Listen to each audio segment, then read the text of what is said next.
আসসালামু আলাইকুম রহমতুল্লাহি ওবরকাত। সবাই কেমন আছেন? আশা করি আল্লাহর রহমতে সবাই ভালো আছেন। আল্লাহ রাব্বুল আলামিন যখন পৃথিবী সৃষ্টি করলেন, পৃথিবী থরথর করে কাঁপতে শুরু করে দিলেন।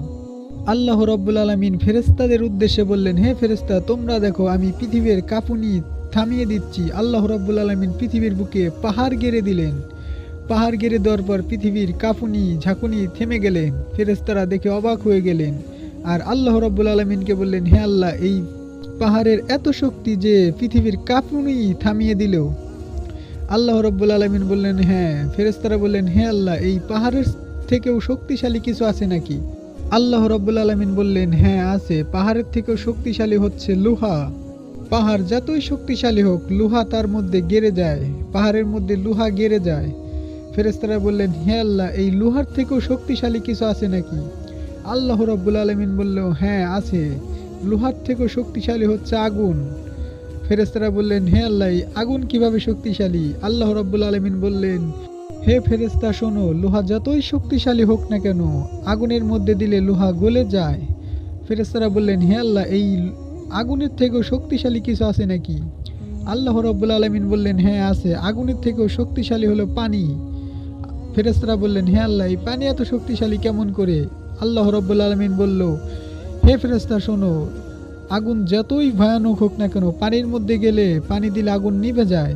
ফেরেশতারা এই কথা শুনে তাদের কৌতূহল বেড়ে গেল আর বললেন, হে আল্লাহ, এই পানির থেকে শক্তিশালী কিছু আছে নাকি? আল্লাহ রাব্বুল আলামিন বললেন, হ্যাঁ আছে। এই পানির থেকেও শক্তিশালী হচ্ছে বাতাস। ফেরেশতারা বললেন, হে আল্লাহ, বাতাস কেন শক্তিশালী? আল্লাহ রাব্বুল আলামিন বললেন, হে ফেরেশতা শোনো, পানি যতই শক্তিশালী হোক না কেন, পানির উপরে যখন বাতাস পড়ে, পানি ঢেউ খেলতে শুরু করে দেয়। সাগরের মধ্যে যখন বাতাস এসে যায়, তখন তুফান শুরু হয়ে যায়। ফেরেশতারা বলল, মাবুদ গো, আমাদের জানতে বড় ইচ্ছা হয়। আপনি পৃথিবীর থেকে শক্তিশালী পাহাড়কে বললেন, পাহাড়ের থেকে শক্তিশালী লোহাকে বললেন, লোহার থেকে শক্তিশালী আগুনকে বললেন, আগুনের থেকেও শক্তিশালী আপনি পানিকে বললেন, পানির থেকেও শক্তিশালী বাতাসকে বললেন। হে আল্লাহ, আমাদের জানতে বড় ইচ্ছা হয়, এই বাতাসের থেকেও শক্তিশালী কিছু আছে নাকি? আল্লাহ রাব্বুল আলামিন বললেন, হে ফেরেশতারা শোনো শোনো, বাতাসের থেকেও শক্তিশালী হলো আশরাফুল মাখলুকাত। আমি আল্লাহ মানুষকে সব থেকে শক্তিশালী করে বানালাম। ফেরেশতারা বললেন, হে আল্লাহ, মানুষ এত শক্তিশালী কেন? আল্লাহ রাব্বুল আলামিন বললেন, মানুষ আগুনের কষ্ট সহ্য করতে পারে, পানির কষ্ট সহ্য করতে পারে, বাতাসের কষ্ট সহ্য করতে পারে, লোহার কষ্ট সহ্য করতে পারে। সব কিছু কষ্ট দুঃখ সহ্য করে তবু সে মানুষ দাঁড়িয়ে থাকে। আমি আল্লাহ সব থেকে শক্তিশালী মানুষকে বানালাম, কিন্তু মানুষের মতন মানুষ হইতে হবে। আল্লাহ রাব্বুল আলামিন বলেছে মানুষকে শক্তিশালী করে বানালাম। অবশ্যই মানুষকে শক্তিশালী আল্লাহ রাব্বুল আলামিন বানিয়েছেন, কিন্তু আমাদের মতন কিছু মানুষের এত শক্তি নেই।